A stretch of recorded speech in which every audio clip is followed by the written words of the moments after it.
Movie Bangla, Bangla cinema জীবনের কথা বলে।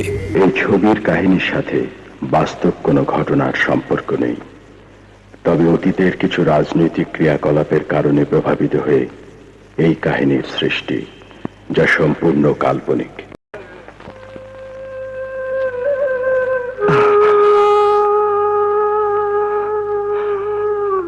কোথায় যাচ্ছ? যাই হাসপাতালে। ওনার তো কোনো ছেলে পুলে নাই, ওনারে দেখবো কে? তুমি খুব কষ্ট পাচ্ছ না? কেন? তোমার নামটা মুছে গেল। কি যে কোন, এই সব স্কুল কলেজ তো হয় শেরে বাংলা, বঙ্গবন্ধু, শহীদ জিয়া, টাগোর নামে। সেই সব না আমি পারলে মুছে দেয়, আর আমি তো কোন সাতার ওসিমূর্তি। তবে কষ্ট পাচ্ছি, হারাই জোরে তারা চোরও করল, একটা মানুষও প্রতিবাদ করলো না। দেশে আইন পুলিশ কিছুই নাই। আছে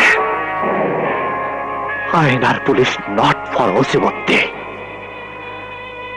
যারা আইন তৈরি করে তাদের স্বার্থে তারা ব্যবহার করে। এই কারণে মানুষ বাধ্য হয়ে আইনটা নিজের হাতে তুলে নেয়, আর তাই সারা দেশে এত ত্রাস।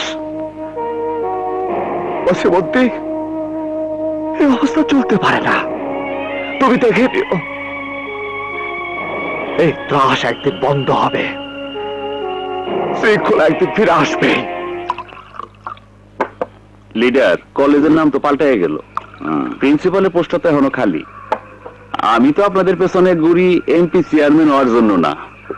শফি ভাই বলছিলেন আপনি সার্টিফাই করলে উনি ডিজিরে বলে দেবেন। আব্দুল আজিজ, গাঁটটা মালিশ করতো। লিডার, কিছু বললেন না? আমাদের রাজনীতি করার জন্য ওই কলেজ দরকার আছে। আমি যদি রাইতের দিন বলি, তুমি যা বলতে পারবা? পারবো। আমি যা বলবো তাই। জি। এই, তুমি বললো কেন? তুমি ওটা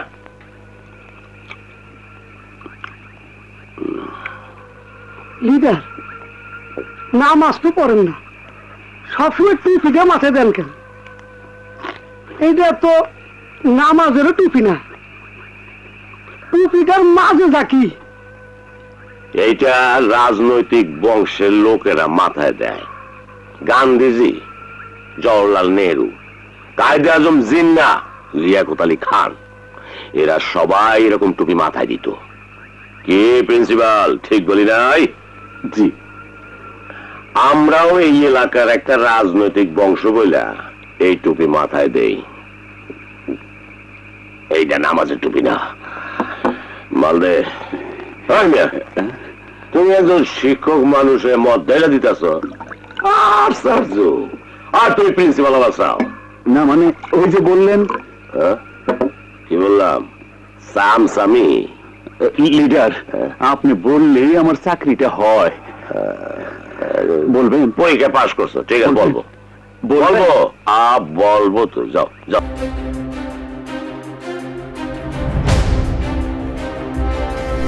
মুভি বাংলা, বাংলা সিনেমা জীবনের কথা বলে।